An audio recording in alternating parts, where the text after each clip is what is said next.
Oh, welcome, ladies and gentlemen, to another episode of Bottom of the Bill. We got Niko Costas from Real Time Management joining us today. What's up, y'all? Before we get started with everything, we always could do the obligatory cheers before we get started. Of course, yeah. It wouldn't be a Cheers. good podcast Cheers, without it. y'all. So before we get started, we've got a little bit of house cleaning. We want to thank everybody who tuned in last week to the fundraiser and donated to what we were doing. We were able to get over $2,000 from that, which is going to be really cool and help us get back into the studio in a couple of weeks to start, to continue working on what we've already started. So we really appreciate you guys doing that. Thank you so much. We want to shout out to Brews for partnering, Brews here in Riverside for partnering up with us this week. We got I can't talk today. Jesus Christ. We got a giveaway with some of their merch, like T-shirts and growlers. Growlers that you can fill up at their station. And what wasn't there a 10% off? Yeah, if you mention Bottom of the Bill or if you mention Side Hustle when you go in there, you get 10% off your next order. How do you win? So, all right. So, in order to participate in the giveaway, you have to share the live stream and tag 5 of your friends in your share, and then we're gonna do a draw from that, and then announce on Friday who the winner is from the draw. So make sure you tune in. We'll do a live draw out of a. I'll get a goldfish bowl or something. Okay. And put all the names in it. Don't slack, people. No, I'm Don't not slack. slacking. We're beyond slacking at this point. Chuck Majid, what's up, bro? Groove Orient and Chuck Majid band. And then also I want to thank Wicked Barley for last week for being our sponsor for last week's episode. They are amazing, great people over there. Make sure you're supporting them and their brewery in Mandarin.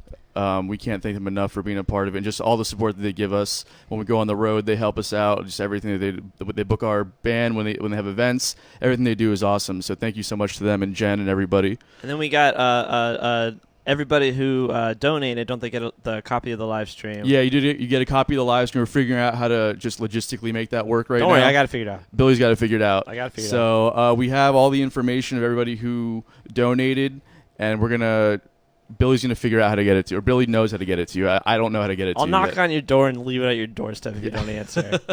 I'll wear gloves the whole time too. Quarantine pending. And then also, if you donated last week to the cause, then Billy's gonna play you a song today at the end of the show. That's true. I've got my piano set up and I've got all the names listed down, and it is going to be 100% improv, which is basically all I do when I play. That's going to be the most exciting part of the show today. I'm happy you're here. You get to have a front row concert. Well, I miss live music, so this is... I don't really. I mean, who needs it? No one. I don't think anyone needs What's the live point? music. Nobody here needs it. That's for Everybody's sure. got Spotify now. Why do we need shows? You know what I mean? Hey guys, be nice to Billy because he's not much of a singer, right? But he's gonna give it a shot, anyways. But I can't sing. Well, What I that's said, debatable. I've said this twice before about music, but I will say about singing. The worst part about singing is that everybody can do it. Yeah. This is true. Yeah. What's that quote from Step Brothers about karaoke? It's like maybe it's not your time to stand up, and you need to know when to sit down. Yeah. I don't. No, you definitely don't know when to sit down. Well, I always I play standing up. Yeah. Yeah. Maybe that's something to Anyways, do this with has gotten way way off course already, but I'm doing my best not to interrupt. it. Matt, you can't win, bro. You live in Arizona. You can't win the competition for the dude, Brews do you stuff. not know how UPS store works? I'll mail it. What's he gonna do with the growlers? Is he gonna fill them up from Arizona? Sure. All right. They work Cool. everywhere. You can rep Brews over in In AZ. Phoenix, Phoenix, AZ, or wherever you're at, Scottsdale, wherever that's at. What was the name of the B-Roy, what's up, dude? from Bruce that gave us everything? Oh yeah, Hampton. Hampton was he was so excited just to have it just my name is going to be on there. Our beer. Our brewery or whatever is going to be It's not on. a brewery; it's just a bar, it's a tap room. It's going to be on the bottle, so no matter where you are, it's going to be advertised. So That is true. I don't care where you are, Alaska, Tanzania, we'll send you it. Can't go wrong. Tanzania's shipping costs now are gonna be outrageous. Trust me, I know. We're gonna blow our whole band budget on it. Anyways, so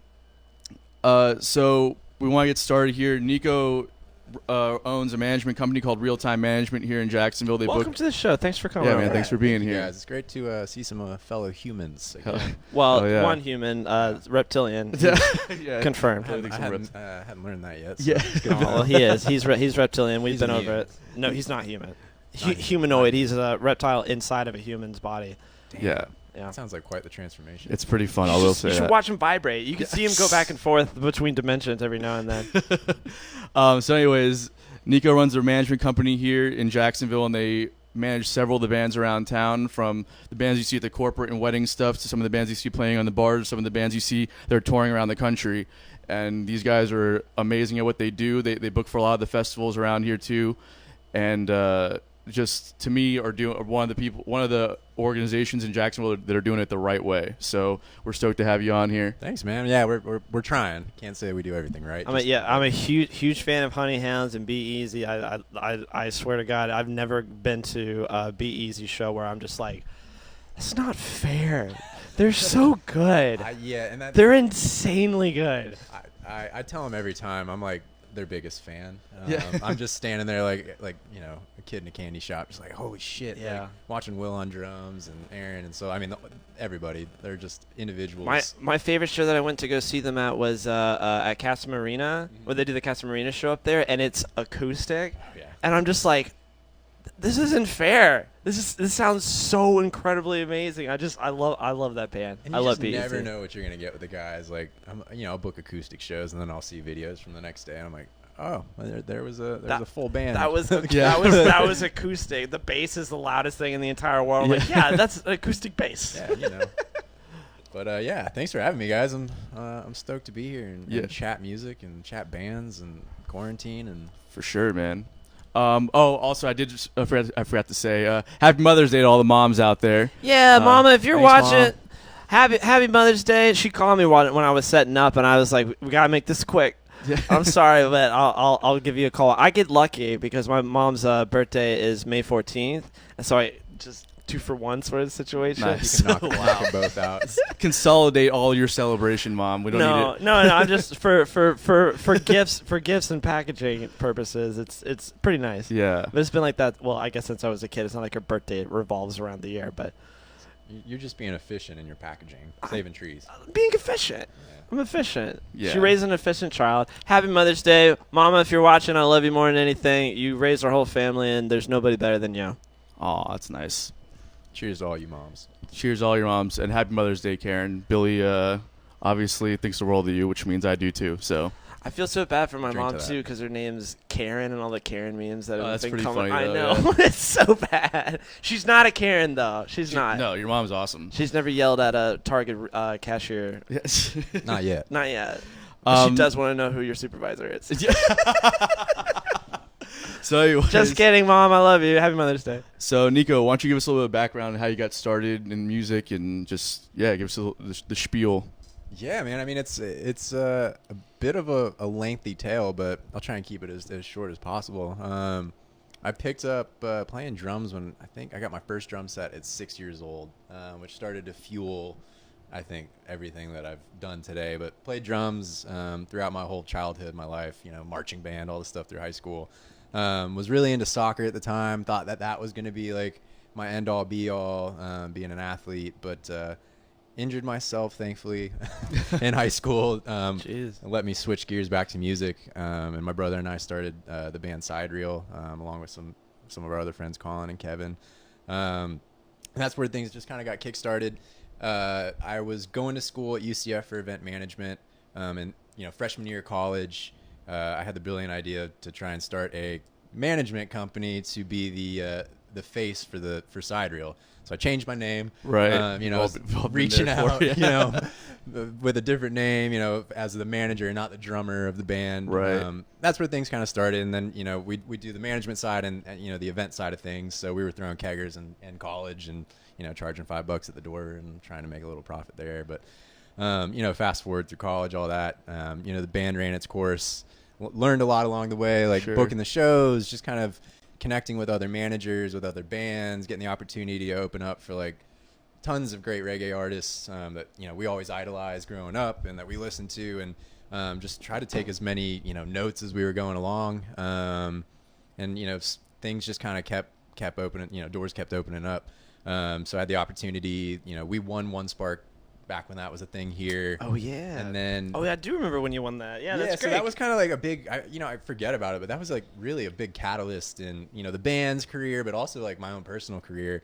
Got to go to Europe with One Spark, go do the One Spark Berlin event as a judge. What, really? Yeah, and like the snowball kind of like I think started to go downhill then, and just we started to collect some momentum, and then from there I worked for One Spark, the year after, helping with their music and things like that, and then jumped from there right into helping, being the event manager for the Supergirl Pro Surf Contest, which is a big, the world's largest female-only surf contest and festival out in San Diego every summer. Oh, nice. So that, things just kind of kept piling up together, and working with more artists, getting more events, talent buying for more venues and festivals, and now I'm here unemployed. So. Yeah, feel that. So was there? It was just like the natural transgression of you going into management side, or did you make like an effort to switch to that side of it because you didn't want to play anymore, or was there a little bit of both? A little bit of both. Like obviously, I still love playing. I don't get to do it like nearly as much as I want to anymore. Well, more so now. I've been able to get back behind a kit with more time, but. Pre-quarantine, everything was bustling. Things were busy. So like the transition kind of naturally happened, I think, as the band, progressed. My brother left the band, which was like kind of took the wind out of my sails a little bit. Yeah, and, of course. He was like my number one teammate at the time, helping me with the band, kind of manning the parts that I, wasn't handling at that point. So yeah, it was something that like I got more and more experience doing just over the, course of time. And, I saw it as a more sustainable opportunity for myself, to where, I might not have to be on the road all the time. It would give me a little bit more of a stable lifestyle and allow me to do more work virtually from my computer, because traveling and being able to have that flexibility was something that was always important to me, in my career choice, I guess, going through college. So yeah, I mean, that's kind of where things started to shift, and there's really no turning back because I just don't want to give up on projects. So. Yeah, no, I feel that, man. I mean, and like the management and booking side is at least to me equally as fascinating as playing the instrument and like the creative side of it, because there's a creative aspect to booking and managing and essentially running the business side, because you have to figure, especially when you're on like the levels that we're kind of working at, where it's very DIY right now, where we're all trying to figure out like what labels are looking for to get onto that level, and you have to already have your product put together by the time they want to invest, like we were talking about earlier, proof of concept, right? So it's like we're all working through this in this DIY scenario where we have to have our business and have the vision of how these pop artists are running it, but just scale it down to what we're working, what our resources are right now. So there's an interesting creative aspect of working with our limitations to get to that next level, on the business side of it. Yeah, and it's always having that goal in mind too, of that vision of maybe something that's just outside of reach at the that current point within your career, and always striving to kind of take those next steps. Because like you said, we're all in the DIY atmosphere at this point. We're small bands, but looking to create like larger sustainable businesses at the end of the day. So I try to take the approach with each of our bands, with each of the projects that we work on, is almost as like individual. Well, they are, but individual businesses that need kind of that 360-degree approach, from everything from budgeting and the finances to the branding and marketing to just the day-to-day operations. So we try and take that approach, I think, going into like each of our artist projects, to whether or not we're looking to get a label or other people involved. It's we're all looking to try and make a sustainable career in the long term. So that's definitely a tough thing to do, but I think we're all making strides to get there right now. Totally. How'd you come up with the name Side Reel? This is something that I've been it's been a problem with me. I'm a huge space fan. Sidereal. So you do know how to pronounce it? Oh, I do. So this is going to be a funny story. Okay, so we started Side Reel when we were, I think, like 16. So we were in high school. We like we're kind of in like a pinch trying to figure out what a name was. So we were just like Googling shit. Oh god, it's the worst. Especially because it's like I've got a great idea for a band name, and then you like look it up and like there's one fucking band that has like one song on Bandcamp. But I guess they can't have that band name anymore, even though they're not doing shit for the past 10 years. Right. Yeah, or they own the domain, or someone. Yeah, all those. But the fact that you got Sidereal, I can't believe it. So we were Googling word. I don't know how we came across the word, but the definition I think at the time was like amongst the stars, or amongst the stars. And a sidereal day is how long it takes a planet to move for one day on an axis.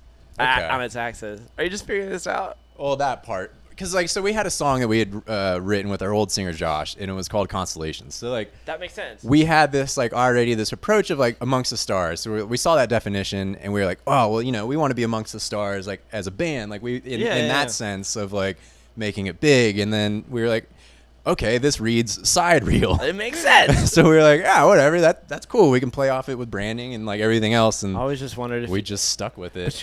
But we didn't call it Sidereal up until we were playing a show with Pacifier, and this was probably years later. Ted came up to me and was like, I don't know what the conversation was, but eventually was like, hey man, that's Sidereal, right? and that changed our pronunciation. And you know what? So we stuck with Sidereal. So what was the name of the band with Tom Hanks' son that you love so much?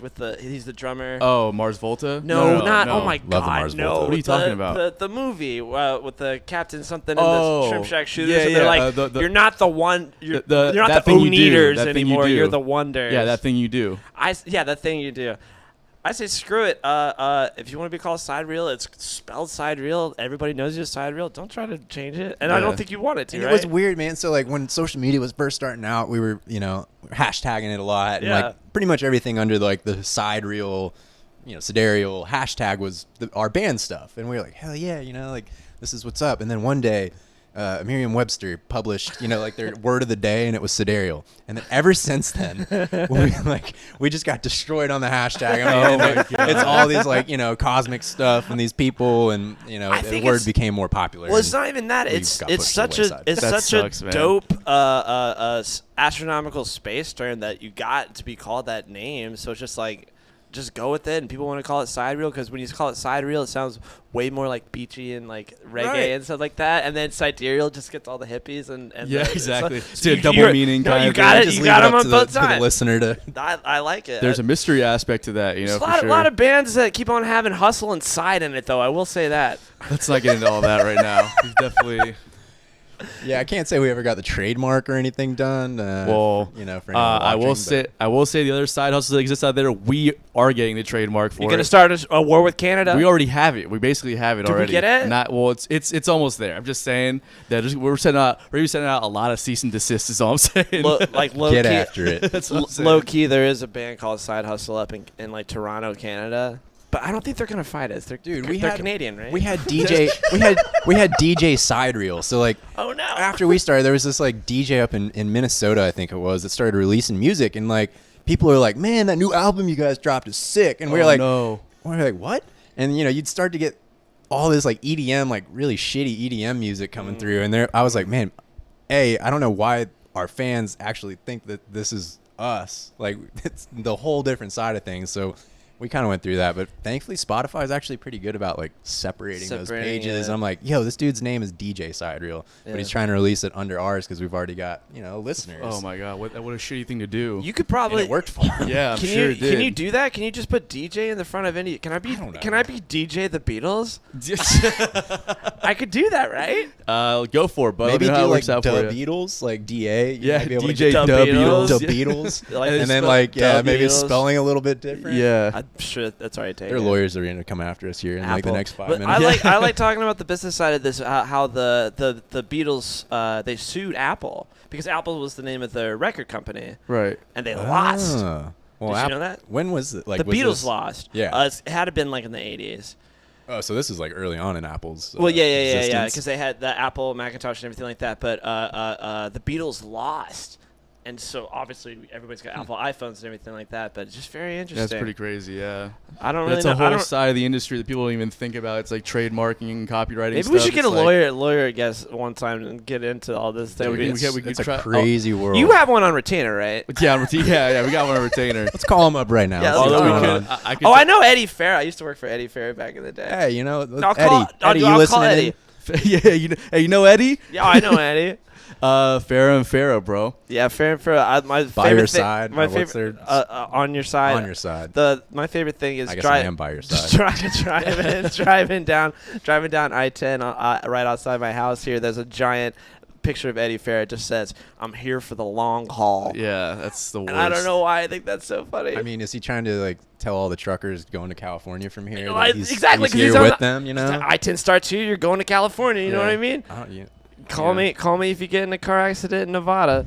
Sorry, I derail conversations, but it's kind of my deal. But I was interested. I really was interested about if or not. I knew that you knew that it was called Sidereal. Well, I didn't know. Honestly, we didn't know for But that probably like years. Eventually, that you know. I'm not gonna start calling your band Sidereal. I just wanted to know. Well, if you knew that. got the story, and now all of our lovely viewers do too, because we always like to kind of hide the fact of like how we got that name, because it was kind of embarrassing. We just were googling shit, so yeah. A lot of side name bands in Jacksonville. Yeah, that's a good point. There's 2/3 of them sitting right here. Yes. So I want to kind of get into the more business side of everything. And so for any of the bands that are out there watching, when you're looking for new artists, like what are you looking for? Like what are the differences between the bands that pursue you versus the bands that you are actively pursuing to take on as clients? Right. So I mean, I think one thing even to like preface that is our company is like super small. You know, it's Chris, myself, Drew, a couple other guys. Like we're doing our best to like make the most of what we have. So we get a ton of messages like from bands, and you know, we want to work with, but we also realize we're like limited in this bandwidth of like we don't want to spread ourselves thin. So that's why we keep our roster at 2 bands right now. I mean, Sidereal's there, but it's you know, that's something that's existed for a while. But you know, when we were looking for new bands, and I look for something that is like just good music. Like the bare bones, it has to be music that I enjoy, that like I want to go to the shows. I'm already a fan of usually. Like I said with Be Easy, it was something like when I started working with Aaron, I want to say it was like 2017 is when we started managing them.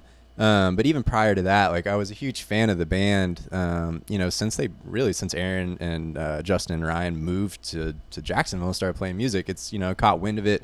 So was a fan, you know, was trying to work with Ryan to help the band out in, you know, their earlier days with some of their original stuff. So I just saw the raw talent, you know, like Aaron and the rest of that band are incredible musicians, and I can say some of the best that I've ever seen, you know, anywhere down in the world. So it's for sure. That was one big thing. But like more from like a financial and like a business side of things, it's just looking at like what you were saying, like a proof of concept. Like they had already done the work themselves, and, you know, with Ryan, with everybody was helping build the band at the time to create a business that was sustainable, that could, you know, could support like the band itself, and that people enjoyed. So just these little things that were, you know, some telltale signs that they could be successful and that there was room for growth, that they weren't, you know, already at their limit. So we you know, assess that. And obviously they're, like we were kind of talking about before, they're in like more of that wedding, corporate, cover band market, which is something that we're, you know, involved in from the event standpoint too. So it kind of paired with the services that we already know and that we already, you know, practice in. So it was kind of a no-brainer for that. When it came to like the original side of music, and that's just a whole different ball game, and like a long process. I mean, you guys know, it's just like, it's a really tough business to be successful in and to make any sort of money in. Yeah, definitely. So at the foremost there was just being a fan of the Honeyhounds music, and having that belief that like it could happen. And obviously we're still working towards those goals, but, that was kind of like we wanted to have one of each, you know, Sure. something that was working in our festival and bar market, in corporate market that we already kind of had as a business, as well as still pursuing that dream of like, my dream is like, I'd still one day love to be, a manager of great original music, as well as, any kind of music, but on like a much larger level than, where we are even at this point. Right. So what would you say because you guys are doing a fantastic job with the Honey Hounds, Thank you. and like from like their streaming is looking really good. The content they're putting out is looking really good. The shows they're playing look really good. You obviously have a pretty good idea of how you're going to be marketing them, and they have the look. I mean, everything about them is super marketable on just every level. So what is your approach when you're talking about marketing for a band like that and managing and booking versus your approach from booking on the cover band side of things? And just like what's the difference in approach there? Yeah, the approach, I mean, like you said, like the look, everything's is kind of fine tuned to what the end product is that they're delivering. So kind of like from the Band Be Easy standpoint, let's just say in the corporate wedding market, we're delivering a like refined product of music that is familiar to an average listener, because most people that we're encountering, whether it's at a wedding or at a corporate gig or something that's a little bit maybe like a higher dollar kind of performance, they might be in suits, things like that. Like they have a certain the client or the listener has a certain expectation. So we approach that with the sense of we need familiar music that's well refined. The guys have to be dressed appropriately for whatever the event is, and kind of know the flow of what those events are like. Obviously a wedding is pretty like unique in how it's run compared to many other events, and it's also like super high pressure. It's like most people's biggest day or worst day or best day of their lives, whatever it might be. But there's those expectations that you're going to pay high dollar and it's going to be a great experience. So the approach with how we market that is kind of reflective of the clientele that we're trying to attract with the Band Be Easy, versus with Honey Hounds, like you said, like the look, everything, that's all stuff that they had developed already. Like we've helped refine it, I think, but we wanted something that was already like, there was already that kind of concept put together. So we've come in and the marketing side of it is, the look is a really good starting point because it helps. I think an average, like a new listener might see their photo or their cover art or something, and we want that to visually translate how their music sounds, and kind of give you that feel of what to expect, so that you're not, like you might look at some artwork on any, I don't know, some band, and when you turn the album on, it gives you this whole different feel than what you were expecting by the look. Right. And we didn't want that. We wanted it. We always are looking for it to be a cohesive experience from start to finish, whether it's the marketing of it,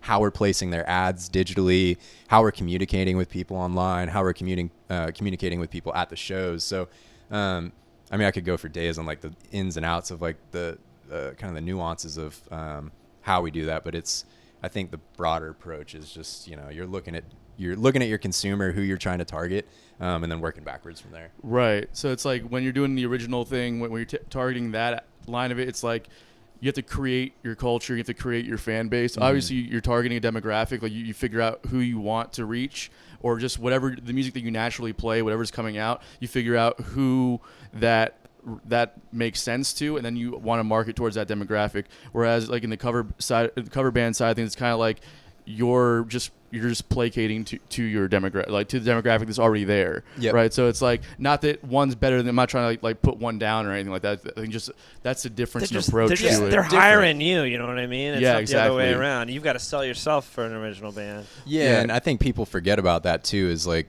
when you're hired by a client, whether it be a bar or a wedding or whatever it is, it's not necessarily your show anymore. Exactly. Yeah, like exactly. It is, but like there needs to be like an understanding that you're being hired and you're being paid to do something that the client expects, and whatever that is that they communicate. That's why I don't really want to do weddings, man, because it's like it's tough. It's a really tough thing. It's tough, but it's just like, that is not your show. It's not your show. That's not your show at all. No, it's not. Not at all. You don't get to play your music, but again, it's not like, it's just a matter of what your priorities are and what you like to do. Like for me, I got involved to play music because I like to write music. I've never been the person to like learn other people's songs first. For me, it was always about like just writing music, and that's what you play. Mm-hmm. So that's what the path I've maintained, and I've done obviously for years now. I've been grinding in the bar scene, and I've kind of tiered the line of original music and bar and the bar scene and corporate stuff for 10 years now, but. The most fulfilling ones to me are the ones where you get to play your own music. Whether it could be a show to 10 people or nobody, even just doing that is Mostly more fulfilling. nobody, I would say. Okay. I'm here for comedic effect. Hey. We need the snare drum. Where's the cymbal? Yeah. No, that's right. We're working on getting an iPad for just the. Anyways, keep going. Sorry. But you said so. You were talking about like the more nuanced aspect. Can you give us an example of something that would be just kind of like digging in a little bit more? Yeah, let me think on that one. So like the approach with honey hounds, and I think it's going to be unique to everybody's scenario. So you got to look at what your product is, like who your consumer is, like you're saying, but who you want your consumer to be too. Exactly. I think a lot of bands forget that, like they get wrapped up in this idea of like, oh, we got to really make sure that the fans are going to love it. And it's like, all right, you guys have maybe like 1,000 people. Like we got to think larger. Like what is it that you want to kind of set your goals to? So for like honey hounds, you look at music that's kind of like-minded in the sense of Gary Clark Jr., like the Black Keys. I literally made that comparison with those guys all the time. Like 100%. Black Keys and Gary. It's like a But mix of those you're not the two. first person. Jack to hear White. that. Like Yeah. and you got to use that almost as a foothold. At least in our practices, like we use that kind of as an example and a foothold to take influence from. Just like if you were writing music, it's the same kind of approach. Looking at how they do their social media, looking at their live shows, looking at how they even just arrange their albums. Anything that you want to you want to achieve. What their logos look like, even just anything. Right, anything. and I'm not saying copy it. Like that's not what we're going for. But like take that inspiration and kind of look into their process. And I think that's like a good starting point for a band is looking at what it is that you want to achieve, and I think also being very realistic about it. Like you can't just be like, I'm playing reggae music, but I want to be Gary Clark Jr. It's like, yeah, you can draw the inspiration. Is it like the live performance that you want to kind of like achieve, or that you can be compared to, or is it the style of guitar playing? Like you got to like really know what you're after and actually stick to it and own it. And right. I think that's kind of a good starting point, at least for like an original act when you're trying to formulate the idea of what you're going to do. The honey hounds have it though, for sure. That like original thing. It's just like they have an essence and I don't even know what you want to call it. It's just that energy. Yeah, man. Like, three of them have the energy and the look. Still can't believe it's just three of them that are playing, and they don't have a keyboardist. Wing wing. Yes. Wow, so, bro.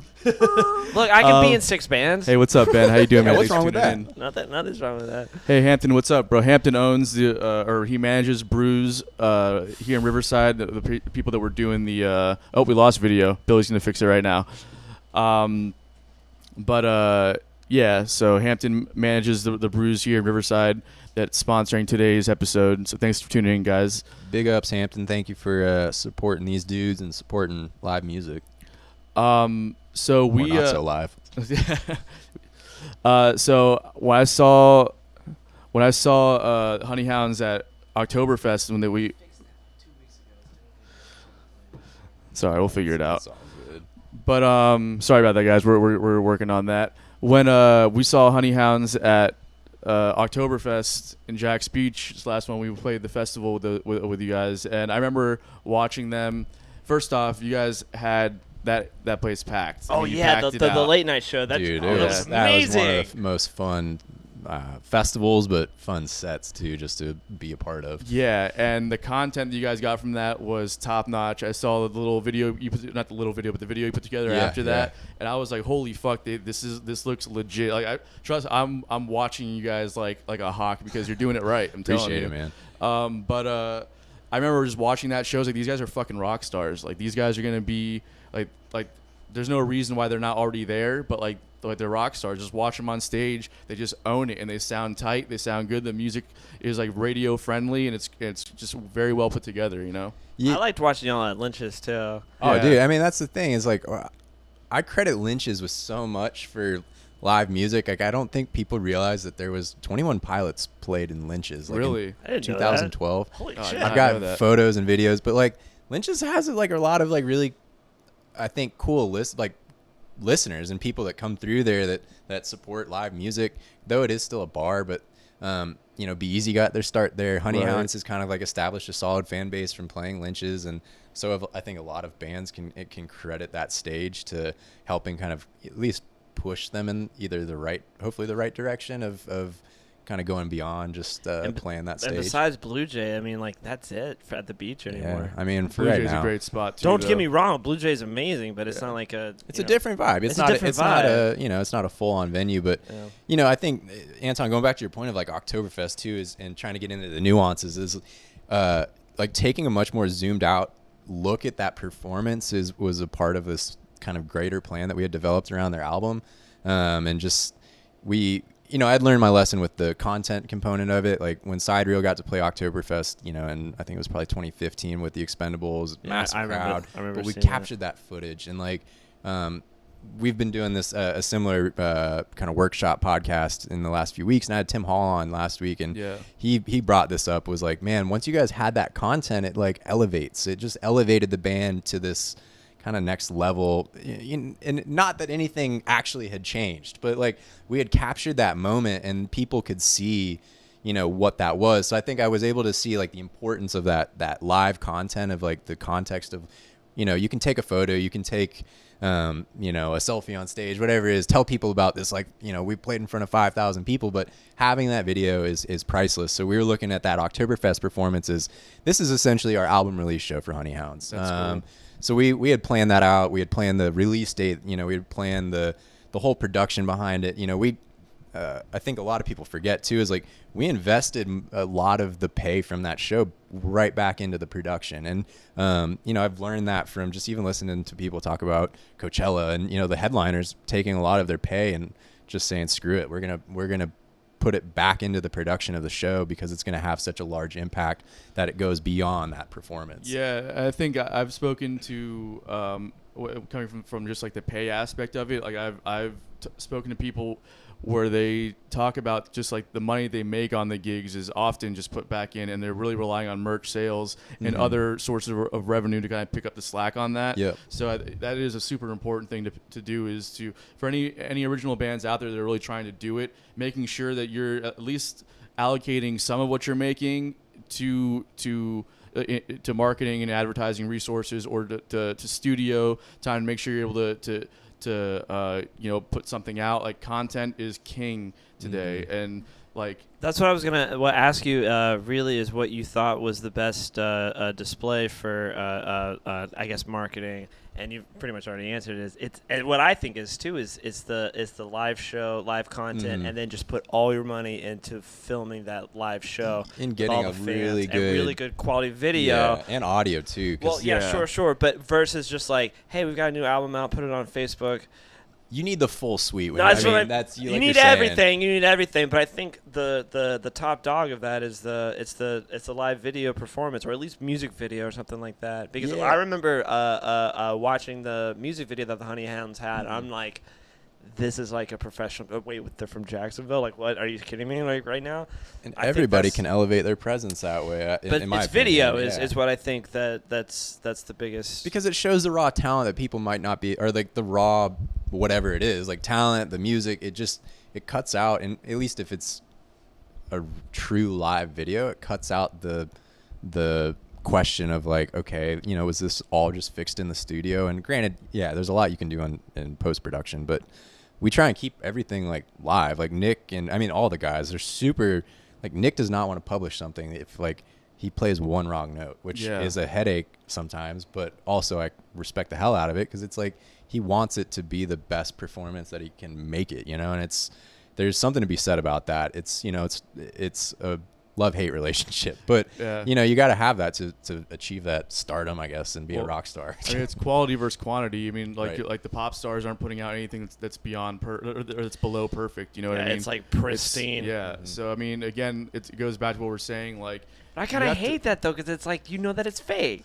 I would actually It want might to. not be. I mean, there's a lot of great pop stars out there that aren't fake. Like with the surf contest out in California, we book a ton of pop stars. It's all pop. It's like Disney pop music, and I see my fair share of, how do I put this kindly, but not super talented artists that have achieved a lot of success via social media or whatever it is. But there are still like those top pop stars and talent in the world didn't get there because they didn't have they have a lot of talent. Yeah, and it might not be your 100%. your fix of music that you like, but they're fucking So talented. that's what I'm saying. Like it's like in the pop arena, you're talking about the best of the best. I don't like the products that are putting out a lot of the time, but even if I don't like it, the songwriting even like it's all about how you can.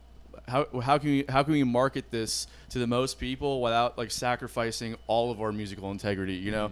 And I think that the singers in the pop market versus and plus down to the people that they hired to back them up for their band. It's like you have to be the best of the best of the best because you're talking about $1 million productions that have to go perfect.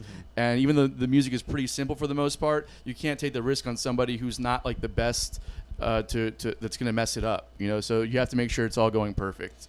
And that's like, I mean, kind of a different thing. Like Be Easy, a lot of those guys are players for these larger, internationally touring acts. And that's like the same thing. Like they're at that, they might not be doing the original side with the Be Easy project, but they're playing with some of these like, globally recognized artists. And like they've got those chops. So it's like being able to fuse all of those things together for your own project, write great music, and then do the whole business side of it too. But everybody's kind of got, there's so many different lanes, I think, like within music that everyone can pursue. Like there's not one way to be successful.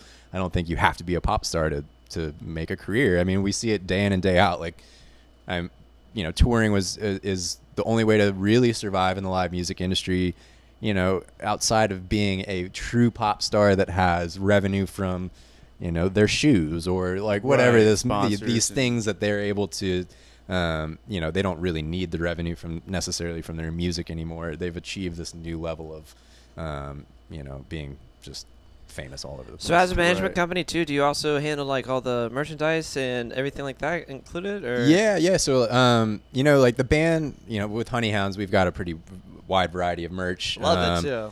And thank you. Cause the guys have done like, we work with Ryan Newhouser a lot on all of our merch, and he's done a lot of the designs. Hauser Creative, shout out to you, Ryan.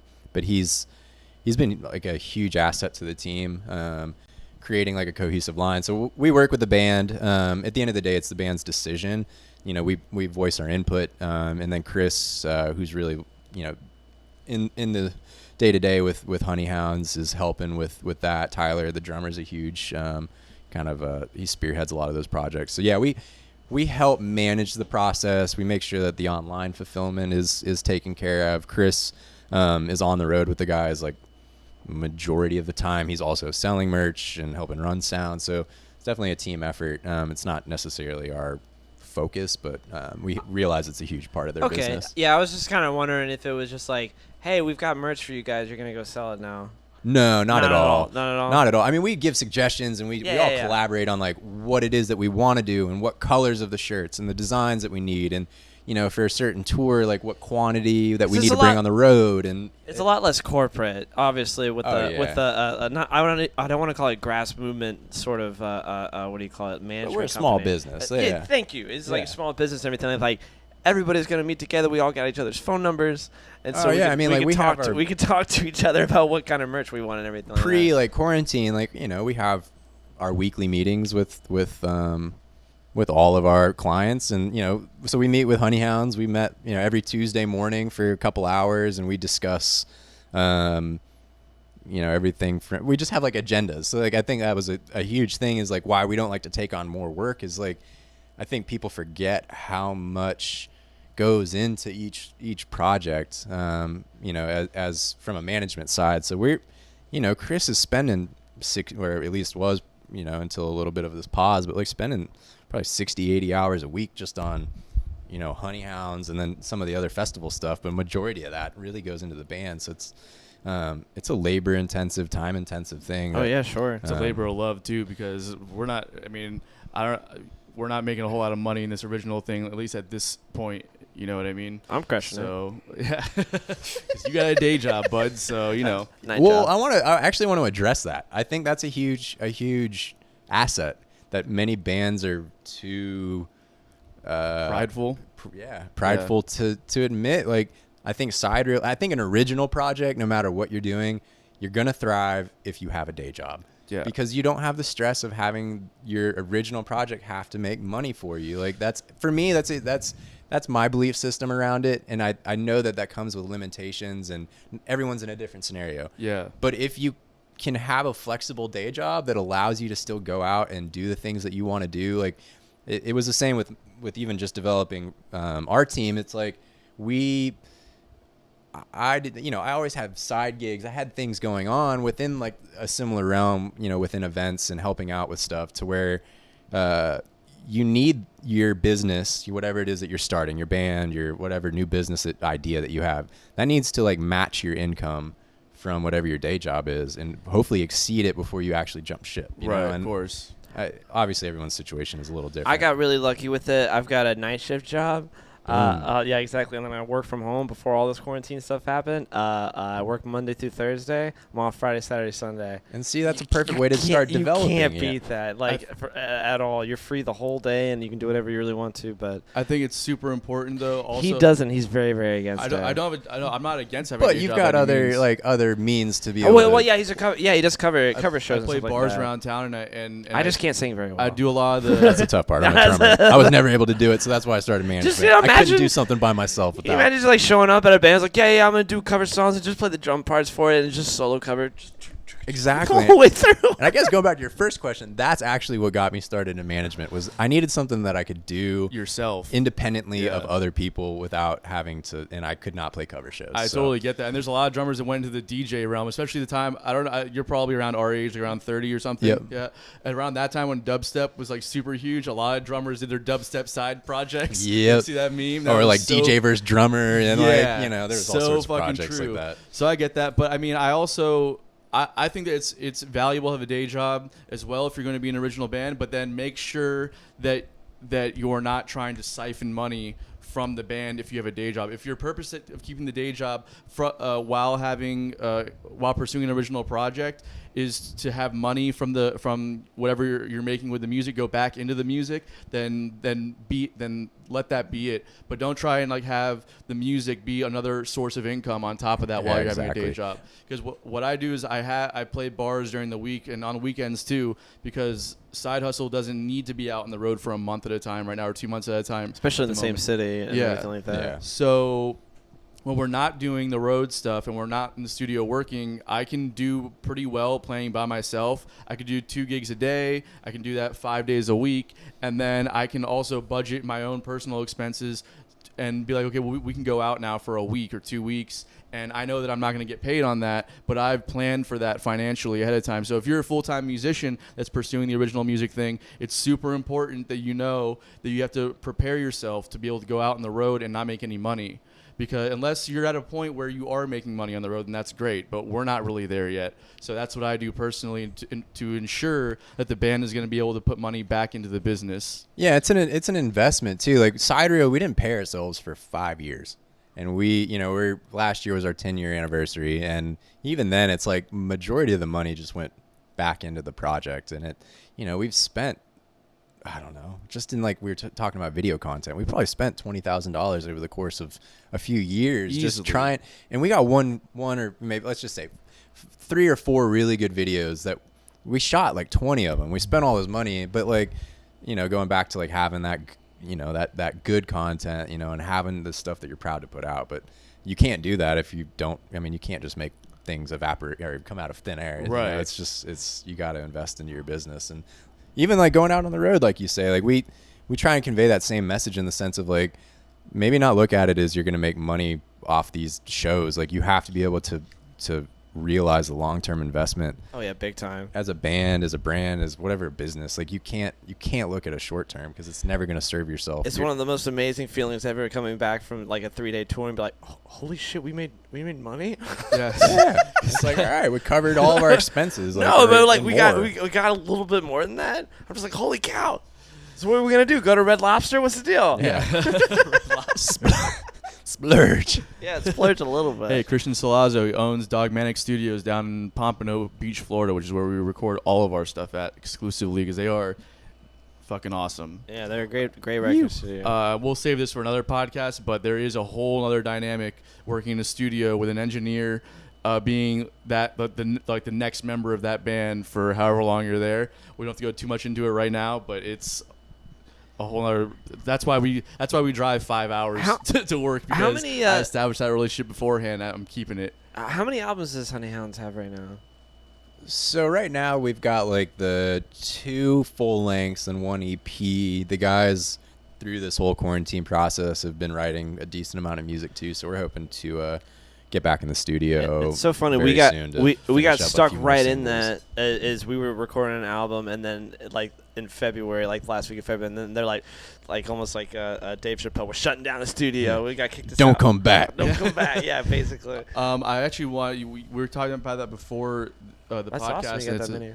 super interesting aspect of this whole thing is album cycles. Would Yeah. you want to kind of touch on that a little bit? Yeah, I mean, like an album cycle, like I think we were talking about, or even we were just touching on, is the Oktoberfest performance, and like kind of zooming out a bit of what the timeline looks like. And I think it's different for every band, but my biggest piece of advice with bands is like to never rush a release. Like, I think you should have an album completely finished and then figure out like you're obviously working through your release plan, but like you want to have months and months once your album is finished to work on the marketing and make sure that like everything's going to be distributed correctly. So like an average album cycle, like we look at it as anywhere from like 1 year, maybe 18 months. Like yeah. It really just kind of depends on the length, like how many albums you already have out, like what's your follow-up, but really just looking at like that long-term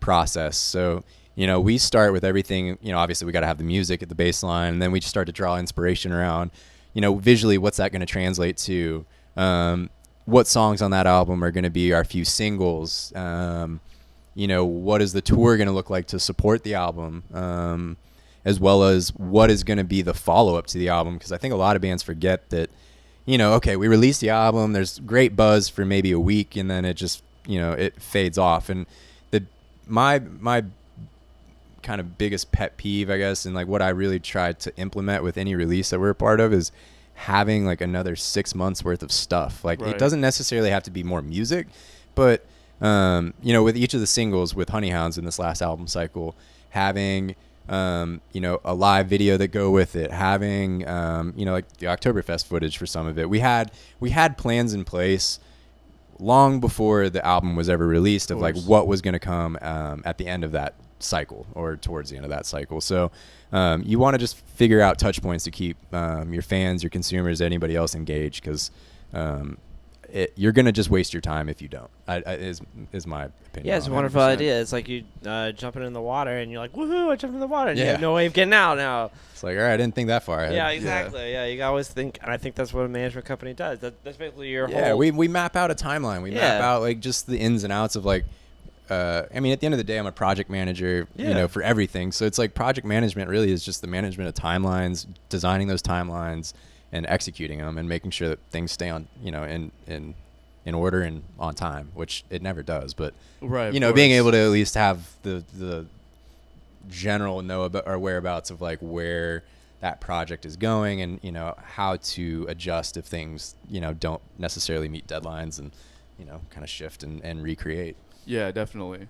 Damage control and all that stuff is definitely a troubleshooting issues. That's a huge part of the whole thing. It's just like building a house. You always know it's going to take twice as long to do it. Right. Exactly. Twice as much money, too. So always give yourself twice as much time for an album. Exactly. Backlogging content is a huge thing that very big on with the band is just making sure you have. So when you have downtimes like this, it's like you're not just sitting there with nothing to do and become like just a thought, like an afterthought. You want to make sure you're staying relevant and the whole thing. So for any bands out there, a huge thing is backlogging your content. Don't like blow your load all at once. If you have 12 songs written, don't release a 12-song album. Release like a 5-song, 6-song EP and save the rest of it for your next one. It's like just help yourself out. Yeah. You know what I mean? Because that's all you really what you're doing. Is just that. Usually what I do on dates is I just tell them way too much information. And then I'll be like, this is what I want. And they'll be like, all right, that's real cool.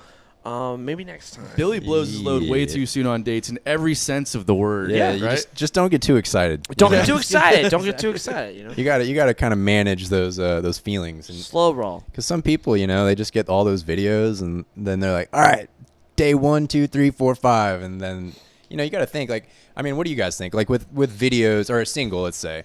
I think singles have like a 30-day lifespan and hopefully more, but like 30-day lifespan if you can do it correctly of like the release, maybe like a follow-up acoustic video, and I think you typically see your listener viewership, whatever it is, kind of start to trickle off, unless other things start to play in your favor. But I think you got to think about that when you're planning your releases. Is like when we were doing our lead up to the album releases, we did, I want to say it was every 3 weeks. So like every third Friday, right, we had we had the new single release, and then the following Friday we'd have or the following Wednesday or whatever it was, we'd have the video release. And so you're just always touching point, Yeah. And this is after a whole album's done.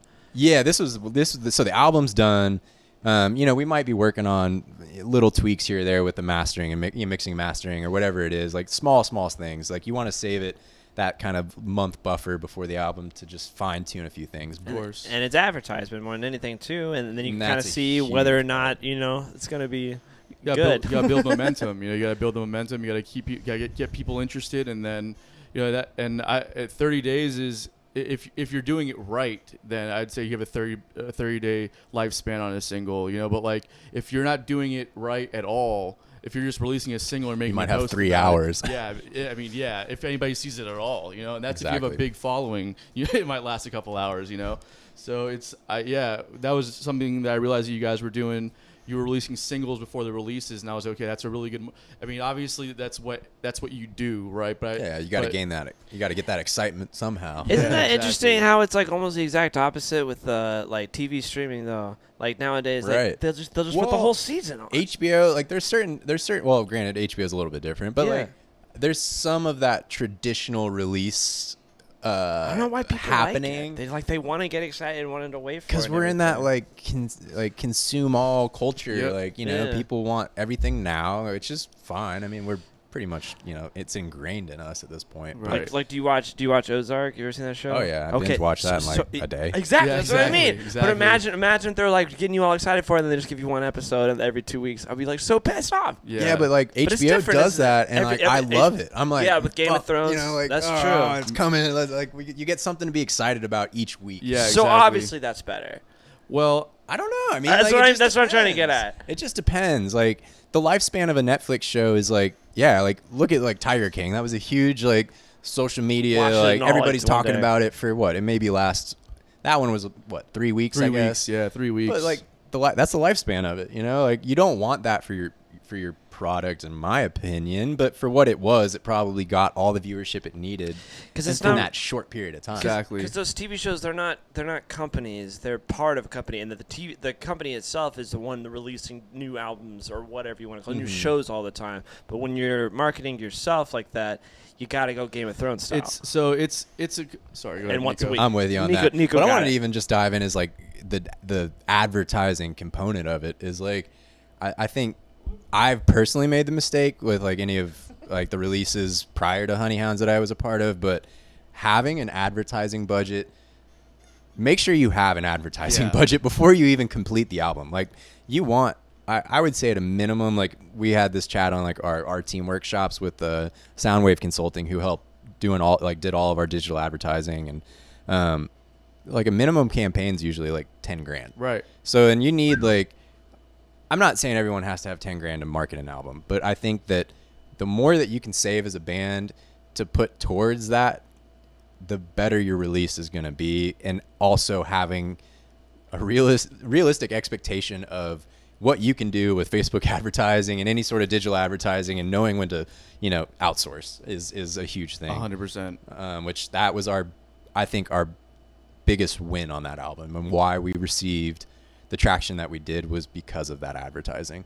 Yeah, that's Billy and I were talking about this the other day about what we're going to do, because we're trying to figure out how much money we need to complete the record and how much we're going to need for advertising and all that stuff. And actually I spoke with Chris Anderson about this, one of your boys, and he was telling me very similar things. Like, if you're going to spend, I don't know, $6,000 on an album, spend $6,000 on advertising. Like, whatever you're going to do, obviously, like, you want don't cheat yourself out of something because you just want to put something out, because then you've done nothing. It's like the amount of money that it takes for advertising the right way is going to cost you about what it costs you to make the record. Yeah, and maybe more. Like, I think the biggest thing with labels nowadays is, like, it's an advertising budget. Like, I mean, that's really the only thing that they bring to the table anymore, and you can get that from outside investment, but you need to just analyze what it is that you think the capacity of, like, what your music is capable of. And if you believe in it, like you believe in any other project, you got to hope that, if you get it in front of the people, it'll stick. And another thing I think people forget too is, like, don't expect to see that revenue right back in your pocket, because, like, album sales don't exist. I mean, they do, but it's going to be nominal. Streaming fee or streaming income is pretty nominal. But I think the biggest thing to keep your eyes on is, like, when you spend that money on advertising, think about the new fans that you're going to get, and think about, like, the amount that one fan might spend over the course of the life of your project. Exactly. And just keep that in mind, because it's a slow burn. It's a slow burn grind. This whole original thing is a slow burn grind. Something that I wanted to go back to real quick was the releasing of albums, the album cycles, singles, and all that stuff. And Billy, you'd said that releasing it releasing those shows that HBO does week by week is better than doing the all at once kind of thing. Well, yeah, not like the actual album itself. But keep going. Sorry. So, hey, Melody Trucks is tuning in. Thanks for watching, Melody. Releasing, like, how you release a record is also very genre specific too, right? So, like, if like, for instance, like, a DJ is gonna probably want to release singles. Rather than spend the money on a whole record, and how they release it and the amount of time and the duration they release it in is gonna be a big factor as well. And also knowing that like your music's probably gonna be going through different channels, like streaming for sure, but, like, there's also clubs and, like, other ways your music is getting heard in that genre of music. Yeah, like Honeyhounds, we were making sure they were played in all the strip clubs. Yeah. Right, so you guys are probably marketing very similar to DJ Tiesto then, right? Exactly. I showed him who DJ Tiesto was 2 nights ago, and now he thinks it's funny. I know who DJ Tiesto was. I saw him at Ultrafest in, what was it? He's never been to Ultrafest. Me neither. 2010. I went to 2010 or 2011. I went to Ultra. No, you didn't. Yeah, it was. No offense to anybody who likes that shit. I can't stand it. Ooh. Yeah. Woof. But I don't know if you guys. I've had plenty of time, but I was watching, like, the Coachella documentary, and, like, the kind of the progression of EDM taking over the main stage, and the crowds and everything else. And I'm with you. I'm not a fan. Like, really, I can enjoy it for maybe, like, 20 minutes live at least. And live it for kind sure. of, unless you're on, like, drugs, I guess that's the only way to make it fun. That anthem electronica music, though, the fist pumping stuff and bass sector, and just like, none of that's good. I don't know the differences in all of it, but it's okay. Exactly, because you're being ignorant. But what you were saying, Nico? You were onto something. No, not really. Oh, no, okay. Billy likes late '90s trance and Hank Williams, and that's it. That's not right? true. That's all you like. It's a great combo. Yeah, it's a good combo. I love Hank Williams. That's the Kentucky vibe because I'm from Kentucky. But at the same time, no, I do like electronic music a lot. But the stuff that you're talking about, the like, for example, and I don't want to hate on all the Bass Nectar fans out there, but Bass Nectar. But you're gonna hate on him. Oh yeah, I'm gonna hate on him and everything like that. His other stuff wasn't even that bad, but it's like the Bass Nectar fans and then them controlling, like, the main festivals, and you're like, this is what you want to see at a live music festival, not like a band playing, like, an awesome show. You want to see DJ Spacebar. I get DJ it. Spaceball. well, and I think they highlight this really, like, they do a great job in the Coachella documentary or whatever it is, that basically talking about the progression of technology that has allowed for that community to take over. Because, like, think about it. If they show, like, the early, like, probably in, like, the 90s when electronic music was still very underground, and it was this kind of like this subculture. Yeah, the rave scene. But he used to go to raves all the time with DJ Tiesto. He knows who that is now. Yeah, I used to You guys go to are raves homies. all the time. He has no idea. But like it's truly the production. Like, think about it. There's some of the most spectacular productions in the world happen at those EDM events. For sure. And I'm not saying that I mean, it definitely is not the musician necessarily, but I hate to take away like the musicianship of being a true producer, because a lot of those guys are very talented composers, musicians, whatever it is. Like, Diplo's worked on a wide spectrum of music, and what he's gotten popular for, is whatever we probably know him for. It's but not even bad. It's not even. It's like, why would you go But spend yeah, they're all not that up money? there playing drums and doing everything live. That's not it's what just bothers different. me about it. That's why I want to go bothers see me a about it. live musician play live instruments. Me and too, everything. but I think that's the cool everyone's part. preference. Like, but we're musicians. We forget about like the fucking 98% of the world probably that has no clue. Like they're there for the experience. They're there for the atmosphere. I am not of the thought that DJs are not musicians. I can't stand it when people make that argument, because doesn't matter. Like, all a musician is somebody that hears a sound in their head and then breathes it into life. You're somehow. translating that into a physical form that people can experience. Whatever your tool is, I don't care. People thought the electric bass was a joke when it first came out too, because it wasn't an acoustic bass. People thought the electric guitar was a joke when it first came out because it wasn't an acoustic guitar. It's when you play it, it is. The way I play it, well, that's I'm not going to debate that. Burn. So that's what I need the iPad for. We're investing. Yeah, we're. But I will say that just the end result, like, I don't like just the four on the floor. It's like, okay, that started sounding good. Keep going. Keep going. What drives me crazy is that I've always been a big proponent of like drums as also being an instrument to a song that can also have a voice and can actually have parts to it. So when every song has a four on the floor kind of groove, I just think that it's like, okay, well, the other sounds are like different sounds, and there's different melodies, and that's cool. But like, switch up that rhythm. Just give me a different rhythm. Give me something to like, that can like something that's just gonna like, I don't know, keep me guessing, or like, I don't know, just something different. Every single thing is just four on the floor, and I can't stand it. After one or two songs, I'm like, okay. I'm the odd man out here for sure, but But I mean, like, there's been that blend now too of like electronic music becoming pop music, and like, think about like what pop music was in I don't know, mid 2000s, yeah, like 90s. Red Hot Chili Peppers and everything. Yeah, or even like when that was dope. The forefront of the scene and like the major festival headliners were like the Black Keys or the White Stripes, and it's that was, I can't say that was necessarily pop music, but like you got to think like the definition of pop is like what's really the most popular music, and right now I think we're hopefully at the end of an era of this electronic based pop music, and hopefully and I think it's already happening. There's that kind of a revival in that renaissance of like, I don't know. Have you seen Trolls 2 though?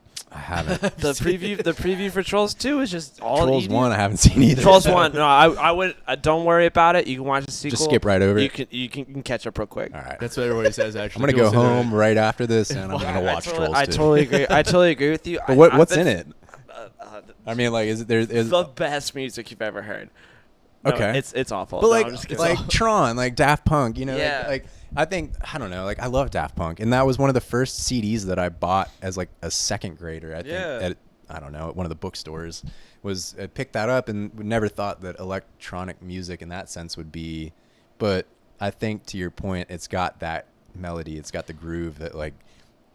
I don't think anyone can really obviously people I like can dislike Daft Punk, it. and I don't even like electronic But that's music. because I like most of the music that they have is just they use samples from the 70s and then just loop it over and over and over again. Every single one of the samples that they have, you can watch this YouTube video. I'll show you later about how they take these like 70s soul and funk samples and then they just like speed them up or slow them down, and then they just put that to an 808 bass. But I mean. And that's brilliant awesome. within itself, That's like, awesome. Like I've just been on like Frank Moody right now, and it's that kind of that same British funky, like I don't know, but you would think that it's like a DJ or some variation of that, and you watch their live video, and it's like mind blowing to see that they are, those vocal harmonies are all live. Like the stuff that they're doing, it's like, holy shit, this is like a live band creating what you would think a DJ might be doing. So I'm hoping that there's, I guess we've had like STS9. There's those like jammy bands that kind of Did you do listen that. to Tame Impala? Yeah. Oh my god! And so that is brilliant. There's no DJ in that. That is Right. just like 6 or 7. Well, I don't know how many people. It's that one guy, Kevin. Kevin, but like, Kevin that makes everything. But a lot of like synth and yeah, well, that's why I like it so much. That's why I like it. But anyways, that entire genre, I think that's the way they're kind of going with it. They're getting away from the that's which never will always exist. Yeah, it's never going away. It's always going to be here. Nothing is Chicken ever gonna dance go never away. left either. You know what I'm saying? The cha-cha slide. Yeah, cha-cha slide. It's here There's to a stay ton at of terrible every music wedding. out there. Like I had to book Smash Mouth one time. Like, Did you book Smash Mouth for the? hey, it's Smash Mouth, but that was one of the largest crowds we've ever had at Sure, Oktoberfest. yeah. That was Oktoberfest, right? Yeah. I made a post. I was like, "Where are all my all stars tonight?" I can't wait to see all the glitters turn to gold. But I think there's a place for every bit of music in the world. You know, like maybe not totally. every, but there's a place for it. Place and time. And nothing's ever gonna go away either. Like for a while there, you weren't really seeing live bands in the pop world, and then or hip hop world even. It was like you weren't seeing live bands, and even the hip hop world's kind of brought that back into what they do. Anderson .Paak. Most unbelievable live show I've seen. I saw this year was. Did you see him at Halloween? No, we were working on an event out in Palm Springs called 4x4 Festival, and he was one of the headliners. And Jesus. I didn't get to see him though. it was like 200 people, and it was embarrassing how small the crowd was, but it was the coolest experience to see him for the first time, and this decent sized production with like a few hundred people. Bro, his image, the whole thing he's got going on, like the music is great. I love what he's doing, but like just the way he dresses and like it's just his whole thing. like we're talking like the whole image, but he's a great performer, like yeah, a phenomenal drummer, and the fact that he can like do what he does while he's drumming, like to a T. That's what I think is so incredible. I missed his Halloween performance, and it kills me. I didn't get to go see that either, but I just can't believe how he's doing everything that he's doing and playing drums and really well at the same time. It's not like, all right, let's just play like a real basic backbeat. He's like in the forefront doing these sick fills. Like, yeah, he's amazing. Shit, he's produced by Dr. Dre too, which is a lot to do. That says a lot. Yeah, I mean it goes back to what we were talking about earlier in the pop industry. It's like we can say what we want about the pop music that we're listening to, but there's so much that goes into those productions and like the artist development that there's no room for error. So you're talking about people that are pulling off perfection, and Anderson .Paak is somebody who's working with arguably one of the most successful pop DJ or pop producers in the world, Dr. Dre, and there's no room for error. Like you don't get to mess up. So it's like he probably spent 10, 12, 13-hour days rehearsing with his band before they go on the road and just locking themselves in a room and just getting their show down.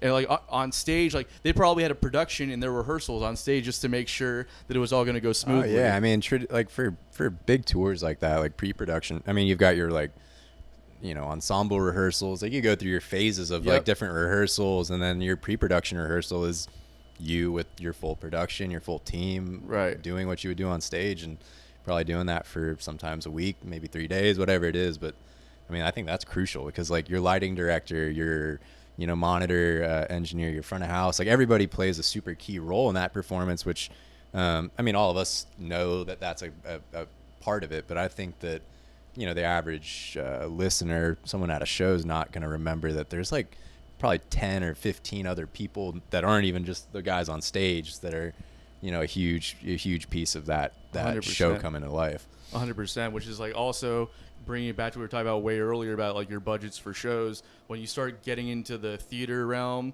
and the arena realm, where you're talking about like these 100-person production teams, and it's just like your budget, like and the artists pay for all that, right? So you don't just like it's not like somebody's just coming in and doing that. Like the artist, that's all factored into their overhead before they walk away with whatever their ticket sales and plus whatever guarantee they might have for that. It's like that's all factored into the artist cost. And if you think that the main person, let's say like Beyonce, if you think she's not aware of those numbers and what that show is going to cost her, you're sadly mistaken. Well, she's got somebody who knows those numbers for her. Right, but That she trusts, doesn't not but- know. I'm sure But she doesn't not know those numbers, though, right? Somebody is communicating to her something about it because it's her business. It's her. It it's her is, whole and she's thing. like, and I think when we were doing our workshops, like the first guest we had was Chris Martignago from, Atlantic Records and from his management company, and the thing that like stuck with me that he said was the artist needs to be the CEO. Yep. Like, and at the end of the day, like that's like all our artists, any artist you work with needs to have that that leadership vision, but also the understanding of their business and those numbers, because if you don't, like you can't lead the rest of that team. Yeah, you can't lead that project to be successful. Right. Let's say you do you do have your management, or typically management will be collecting all that information. Let's say that you do fire them for some reason. If you don't know those numbers yourself, what do? Right? It's like, it's not like, hey, you're fired. Now let me get my numbers, by the way. It's like you have to already have those logs and just be aware of what's going on with every show that you're doing, because everybody is temporary in those positions. It's got to be so wild being like the top dog, and like you have to know all that stuff and then also be Beyonce on top of it. Yeah, exactly. That's the whole thing. It's like being an amazing musician on top of being like just having your business on point. Yeah. But you know? and like the CEO though is they might not know the detail, the nitty gritty. Right, They're right, more right. there as like a leader. Like they've got people in places that they trust that will provide them with that information Yeah, I can in only a concise imagine. manner. Like, Sure. but I don't know. It's a crazy, when you get to that level, it's just a whole different world. It's a whole different world. That's the level that I think, It's I don't like- know, that I definitely want to strive to be at. I don't know, like, I could see you being Beyonce. Yeah.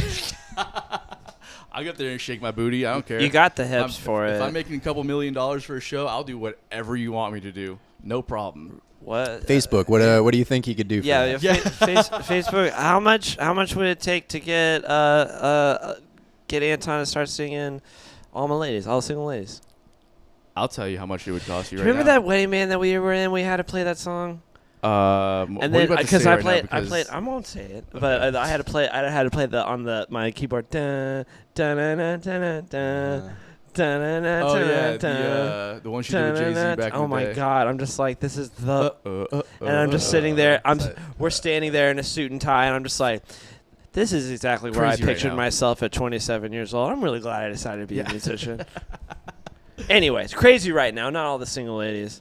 Hey, Nothing- David nothing- Stringer is one of our managers as well. He was. Oh, right on. You want to know what's the name of your podcast? Yeah, David, and to everyone else listening, we're every Tuesday night at 7 p.m. We've been doing the Our Team virtual workshops. So if you head over to Real Time Entertainment and Management Facebook page, we've got the live streams up on there from the past weeks. But we're doing 8 weeks of episodes. We're in week 6 now. I'm kind of losing my sense of time, but We got one on top of you. Yeah. We're week 7. Oh shit! That's okay. okay. That's right. Well, Just I'm letting glad you- to be here. Just letting you know. And we'll cross promote, But Yeah, we've absolutely. had we started in the sense of doing week 1 with artist development, and that's when we had Chris Martignago from Atlantic Records. Week 2 in branding, 3 in marketing, 4 in live shows, 5 in what did we cover last week? Oh, booking.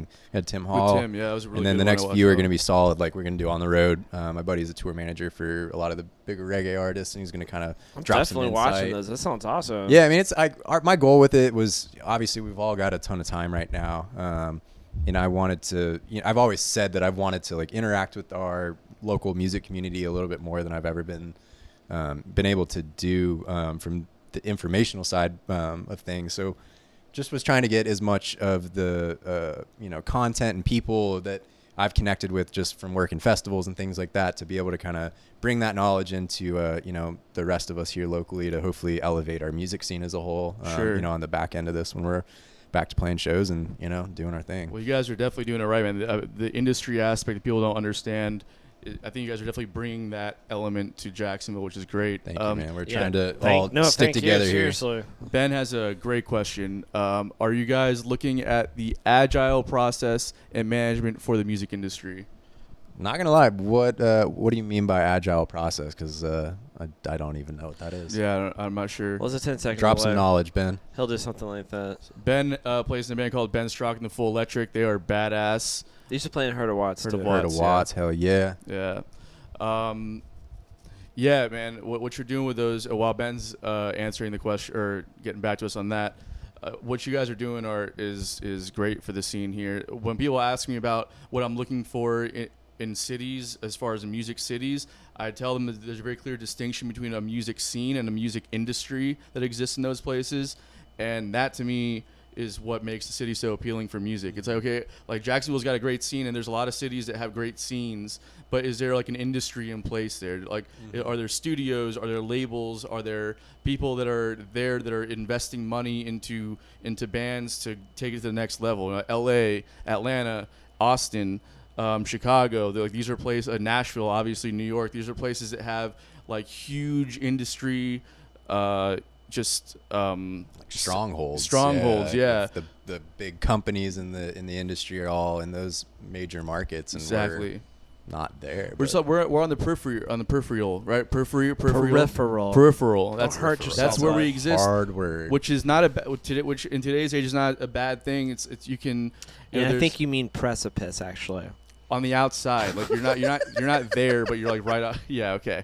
We're like an ancillary market. We Yeah. we are like on. If you look at touring and everything like that, is like we're not like definitely not your first stop for any major tour. Right. But we're getting more of it. Like, and I think that's probably where you're going. Is like this is, at least for me, I see the potential for a city. I'd rather stay in a market that has potential for growth than go inundate myself into like. And obviously everything is good. Like my brother's in LA. He made the move to pursue, producing music and working with labels. And there's a time and a place, I think, depending on what your goal is within the industry. But I think a lot of people forget how lucky and local musicians, even like Jacksonville, you're able to sustain them being like, even if it's just a bar musician, like you can make a pretty good living just playing music and like not working a ton of hours. And I mean, I'm not saying it's easy by any means, but you're not working a 9 to 5 and you can do it here. And it's cheap. Yeah, because it's cheap to live. You know, I have friends out in LA that are working 3 gigs a day sometimes just to barely pay rent, getting by. Yeah. You know, so Ben, agile processes planning and workflow management methodology typically used in software development. As tech and music merges, I think there is an opportunity for great synergy to apply this. Trying to grow your music. Let's catch up. On it. Ben. Like I get the. I think I understand what you're getting at there. We do have a lot like within the management of like the bands as well as the events. We use a lot of different like software and programs at this point to help streamline our work. Google Suite as like a free tool, like really maximizing the Google Suite, everything from Gmail to like figuring out how to automate emails within there to help, automate some of our follow-ups and outreach. We use Gigwell, which is like a booking platform that helps automate. It manages our band, like each band's calendar. We're able with that to issue contracts, collect deposits. Like it organizes all of our analytics for, revenue for each month per band and per agent. And like, we're able to really use a few of these like pieces of softwares and tools to help, make our business more efficient. But at the end of the day, there's still a lot of, I think, like just hands-on and kind of old school approach, I guess, as old school as using the internet and a computer is. Right. Right. But yeah, we use technology to our advantage. Like at least from a remote standpoint, like for a lot of like the event management and talent buying work that I do, like I'm on the road a good bit, but obviously still in tune and engaged with the other projects that we have going on with the other teammates. So just being able to have like all of that in the palm of my hand from the app side of things, or Google Calendar, as simple as that. Like we use Google Calendar for like all the venues we book for. Every different project we have going on is in Google Calendar, and we've got our timelines. We've got it all there in one place that makes it easy for us to manage and kind of keep in time and online. But I think everybody's got to kind of find their own tools and projects, management softwares, or whatever it is that best suits your process. Totally. Yeah. Hopefully that answers some of your question, Ben. Yeah, we use Google Calendar. It's the easiest thing in the world because I'm in I can't remember. I think 2 or 3 bands, and so I'm just like, they all use the exact same thing. I'm like, oh, and they're all color coded and everything. It looks nice. Yeah. I've been using like the numbers platform on Mac to keep track of like what our ticket sales and how much we're making on each show plus what we're paying out for whatever, and as well as just my own personal records for gigs I play around town, just to keep track of what I'm making per month and what I'm going to owe in taxes, quarterly and all that stuff, which is a whole other issue to get into as well as a musician. We'll get an accountant on as a guest. That'll be a real great show. Yeah. Like we start each of our shows by like talking about this whole PPP loan process, and like we've had talking about. Were you guys able to get that? I actually did this week. Nice. Finally, which was huge. That's awesome. But the whole like bookkeeping side of things is like I manage all of our books, which is probably not the greatest thing in the world, but it's just super like tedious and boring. I love that stuff, though. I do too. It's super important, but it's not the easiest thing to learn. I hate it. I loathe the end of every quarter. The beginning of every new quarter, where I start adding up all the expenses and everything. Which I luckily I keep track monthly of what our expenses are. So I always have to like look at one master thing to add up for the quarter, and then at the end of the year, I add up all the stuff from the different quarters, and that I'm able to figure out what our expenses were, what we made, and all this stuff.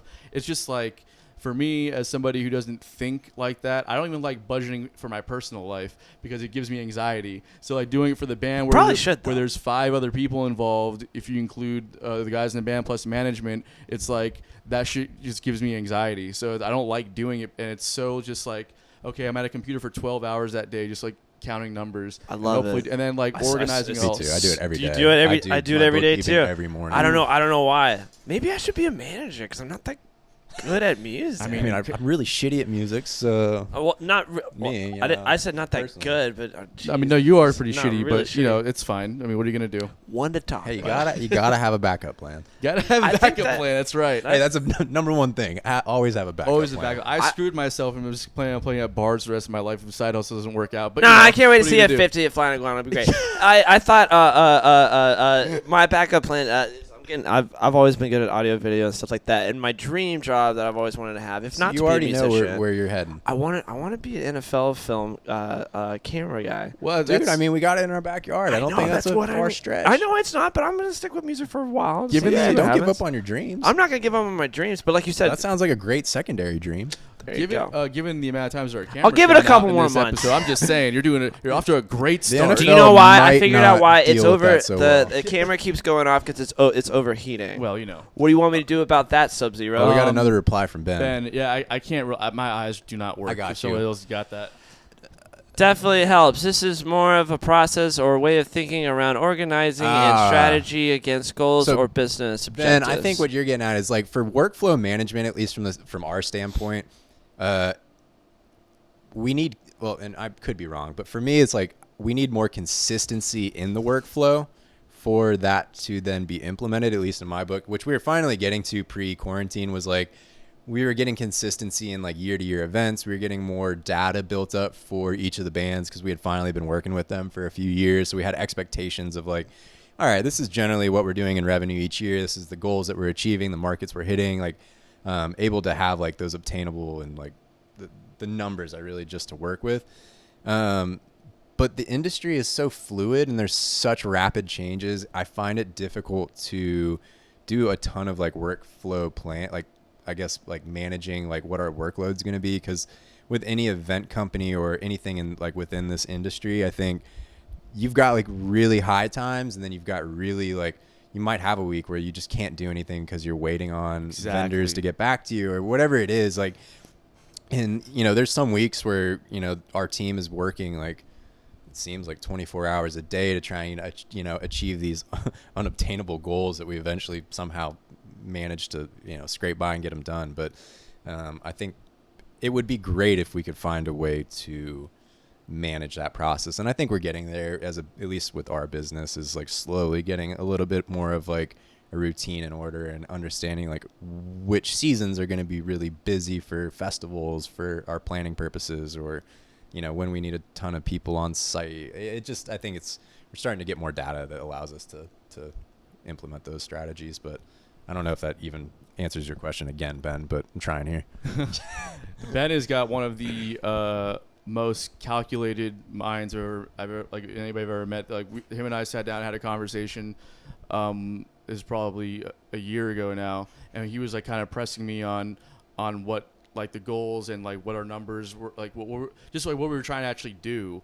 And when I found myself not being able to answer them 100% correctly at that time. I think I have a better grasp on it now, but at that time it was just like, man, these are really insightful questions I wouldn't have thought about, and just the way that he works and the way that he thinks about things, my mind doesn't think like that. So it's like he's got a very logistical way of looking at things, which is perfect for a band leader or anybody who's like trying to really get into, especially this business where it's so hard to like gauge where you're going to be going to next. You know, everything is so like, I don't know, super speculative. Yeah, You're just hoping and exactly seeing what happens, and then opportunities pop up like a week before. You're like, oh, hey, someone dropped off this festival, and then the trajectory of your project changes for that entire year. Absolutely.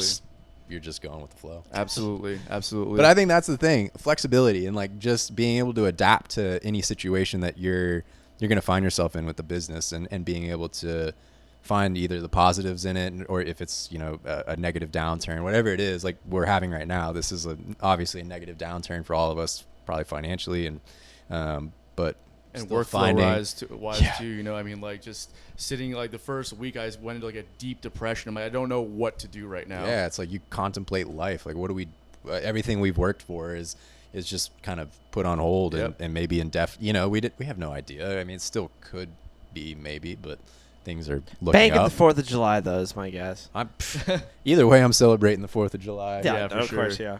I kind of There's- fireworks. I think that, but this downtime has also made me realize a couple of things when it comes to like what I'm actually trying to do with this whole thing. Mm-hmm. And I know that I've valued the time being away from playing the bar scene.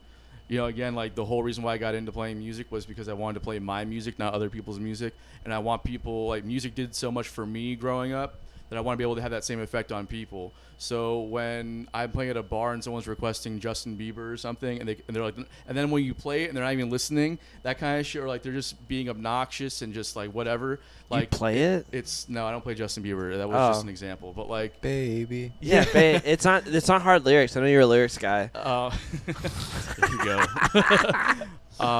But yeah, like it's made me really realize that like how can we figure out other ways to make money that's not going to require playing bars without having to work a day job, so I can really make this original music thing work out, you know. So It's tough. I mean, and it it's given us all, I think, a chance to slow down a little bit, and at least for me, I know I'm trying to take this time to like take a broader look at like what we're doing as a whole, you know, outside of even the company, like personally, like what your habits are, like things that you might have been wanting to do. Like, I don't know, like forever I've wanted to just be at home and work out regularly, and like, I don't know, have like some sort of routine in my day. So it's like, I think we should all, if you aren't already, like maybe try and take this time to if you have, you know, obviously the ability to at this point, to break old habits that you don't like, and hopefully create new ones that are going to help benefit you, That's true. when things kick back into gear. for sure. But yeah, I learned how to cook. I still haven't done that. I'm not. Hey, Tony, I'm not bad, right? You've gotten pretty good at grilling. I don't know how you are at cooking things. What's your go-to right now? Mashed potatoes. I can make you the best best mashed potatoes this side of What you Mississippi. throwing on the grill? I got. If you want to stick around, I got brats, and I got New York strip too. If you want, to hang out. If you're busy, Trying to wine and dine me over here. yeah, well, whatever. I mean, you know. Well, I don't have any. Sure, I guess a good time. I don't have any. I don't have any wine. Well, you know, we got makers and I dime. had some makers. Oh yeah. Well, we've been You want some talking more for a makers? while. Oh shit, we've been on for about an hour and a half. Nice. Time flies when I was you're gonna having deep say. conversation. Yeah. Great, Do you guys. wanna wrap it up and get to our unpopular opinions? Yeah, we can wrap it up into our Ooh. popular opinions. We'll let you have one too, but just real quick, we're just gonna go through them. I'm excited to hear that. they're really stupid. really stupid. So unpopular opinion number 1. Biopics suck. But music biopics are the worst things on the planet. The worst. What do you think? Did you like the Queen movie? You I can't hated you Queen before it, and Oh. now I don't. You hated Queen before? Not that I hated. I just was not a huge fan of the music. Not but your thing. I was also naive to the story. So like, Yeah. I think I'm not saying that gave me the full picture of what it was, but I have a different view of what Queen is now. Yeah, and it's probably not an And it's accurate more one if you positive. watch that movie. But It's I not guess like accurate. just the music of It's it. not Yeah, accurate. Like it yeah. allowed me to do more research on the band and like actually become a little bit more intrigued because Freddie Mercury wasn't even gay. he didn't even die from AIDS. He It's didn't so even die stupid. from AIDS. Bum, bum, I bum. hang out with him every other Thursday at the pool hall. Next unpopular opinion is they need to make another Fast and the Furious movie. I know, dude. I'm like, come on. How many? Game how over long do there. we have to wait? We need more Fast and I Furious. stopped on the first movie. I remember You going didn't see the to. seventh one, bro. You're missing out. Oh yeah, of course. I'm just That's the second thing I'm gonna watch tonight. It's Is the all 6 of the Fast Fast- and Furious movies I've missed. Faster and more furious. Yeah. Sir. Too Fast, Too Furious, and What- Ludacris. Come on. Ludacris- What was good. car would you have? Tokyo drifting. The I don't even know Tokyo enough drift is about the what I cars. was. Tokyo Drift, the prequel. Okay, The- I'm into the it. prequel? That was a prequel. That was my favorite Fast and If I Furious. had to movie. watch one tonight, would it be the prequel? It would be Tokyo Drift. All right. Probably. There's If a you want to give it a prequel? real order, you know what I mean? Game on, guys. Vin Diesel's not in it. Yeah, no, that's probably makes it so good. Triple X. Triple X, Dark. What was that one movie he did? I was It like dating V for some girl and Vendetta she said Vin prequel. Diesel's the hottest man alive. I'm like, we can't hang out. He's not an ugly looking guy. Is that The Rock? It's That's like, The yeah, Rock. exactly. I'm like, you just like whatever. It doesn't matter. Let's see. Unpopular. I'm gonna get killed for. Do you this want me to? one. I'll say it. No, Ready for it. I actually do believe this. Oh, So, okay. lettuce is not good anymore. Let's just say it. Ooh, damn. Like the music or the No, actual the music, the band, The band? Lettuce. After Krasno left, not a fan. Sorry. We're gonna go ahead and move on before we start getting Yeah, some jeez. blowback Okay, on let's that hear one. what you got out there, Facebook. Oh boy. Let's see. Billy, you can take this last one here. What's the last one? I'm gonna let you handle that one. That's a little too. This is going gonna to be rough. It's good. Oh, I would rather go to church than hear a Dead fan talk about a specific Dead show. Yeah, I'm with you on that. I swear to God, if you ever listen to him, like, duh, bro, I was there, 78, man, and fucking Jerry just started wailing, and like he went right into Sugary, Rainbow Across the Sky. I'm like, fucking, I'll take communion. I'll go to church. You'll repent for I will for all those repent. sins. I will repent for all the Grateful Dead fans. What I, well, You're I'm trying to say gonna you're piss like off anybody. Jesus? Is that what you Huh? are now? You're like, are you calling yourself Jesus? If anybody in this Is this room the looks John like Lennon Jesus, it's scenario? you. Are you kidding me? Was Stretch there your a- arms out. You've already got fucking nails in your fucking arm. I- Oh! That's I know. I need the. Brr, brr, brr, brr. That was it. Oh, and also no, there's one more here. There is? Van Halen is overrated. Just saying. Bullshit. 100%. Oh Bullshit. yes, Nico's on my side on that I've one. What? never been a Van Halen fan. Can't Well, stand then- Van It's Halen. too like it's just too showy. It's like Joe Bonamassa. All Yeah, these, like, exactly, these, like, exactly. egotistical guitar. We were- players. we Yeah, were- so we get it, bro. You can shred. We Was spent it- 12 hours a day practicing. We get it. Was It it doesn't la- make you a good band member. Was it last Yeah, night or exactly. Friday? We were Friday. We were Were you going just, like- back and forth between Jimmy Page. No, and we weren't and going Van back and forth. Halen. You just gave me an onslaught of Van Halen. I gave you one Zeppelin tune. We went right back to Van And Halen. you picked like the I worst could listen to Zeppelin Zeppelin for tune too. days. Zeppelin Yeah, all day. Right, you no, two- I put on a good Zeppelin tune. You just don't like it because you don't like blues. It's a Eddie blues Van tune. Halen would blow Jimmy Page out of the water. I'm just saying. Well, Not yeah, he's even close. technically a better guitar player, better but we're talking about just, like, songwriter. raw emotion, Just more of a rock star. Better more looking. of a rock star. Are you kidding me? No. Uh, Sorry. Stay out after of this one. after Alright. Sam, hold on. I think David's about to commit some serious blasphemy here. What? So It's gonna David, be logged on Facebook forever. are you a fan of Sammy Hagar Van Halen or? No, I listen to Eddie. What was it for fucking Joe Dirt? I listen to Van Halen, not Van Hagar. Yeah. These colors don't run. Um, Oh man. while David's answering that question, because that has to be clarified, because David Lee Roth is like for Van Halen fans, like that's it, and then Sammy Hagar is like blasphemy basically. Yep. I mean, I like Sammy Hagar was technically a better singer than David Lee Roth. Again, before that, it was just like a bunch of just showmen on stage, just like wanking. It's all it was. Oh yeah. Okay. I mean, it was technically good, but Alright. just let's listen to Eruption fucking over and over again. My Let's just favorite do part that. about Eruption is everybody knows that song, and it's just a 2-minute guitar solo, and that's it. Yeah. fucking Van Halen rules. Yeah. Okay. Anyways, All day. oh, I know how David you doesn't feel like now. You're starting to get my personality.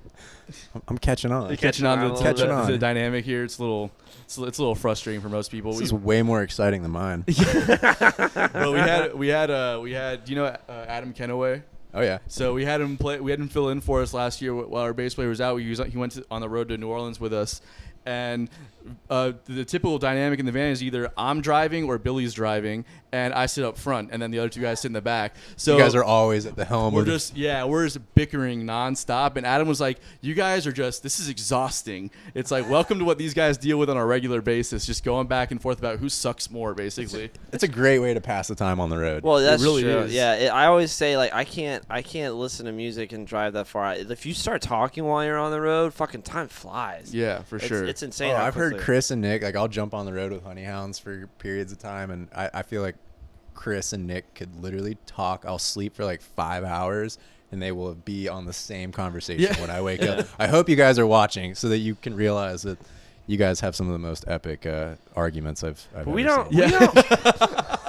That's awesome, though. me, That's and, great. me and Tony don't hate each other. We just. No, they don't hate each other. They just love to argue about music. That's what we do. Is argue about You music just all find day. somebody that you can just destroy with like a fucking sledgehammer of words. It's and hilarious then just that go you back think and that's what forth. it is, right? Because like nobody else feels that you're the one that gets out on top in these But conversations. but when anybody That's why it's called else- bottom of the bill, because you're on the bottom all the time, and your name is Bill. I'm Bum, bum, bum. I'm a power Oh, bottom. so you're a power bottom. You're an for sure. aggressive power bottom. I'll give you that Speed's the much. name of the game, But you're bud. always in the bottom. Is all I'm saying. It's all about getting excited, It's all getting good, it done excited. with. Getting it done with. Yeah, exactly. Anyways, before we close this out, Billy is gonna sing. Oh, yeah, that's a right, I forgot. song for everybody who Hey. Well, hang donated. on. Yeah. Do it. Talk amongst yourself while I get it set up because I Okay. got to do a little couple things. Billy's gotta set some shit up, so we're gonna. Well, I just got to move a couple things. You gotta move a couple You know, things. Got to get comfortable. You gotta get comfy, cozy. You gotta get comfy, wumpy on the couch.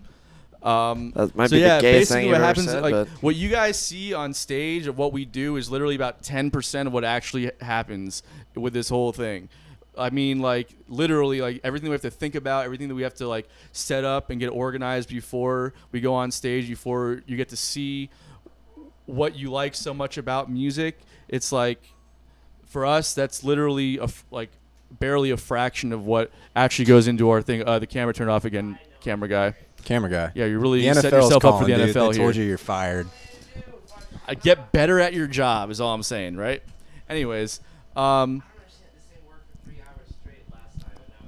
It just knows it's. oh, did it you're again? talking It's about turned it. off again. It worked for 3 hours last week. What happened? Battery died? All right, guys. Well, this has been another episode of Bottom of the Bill. We're going to get you guys your song next week because Billy's going to get better at his job by then.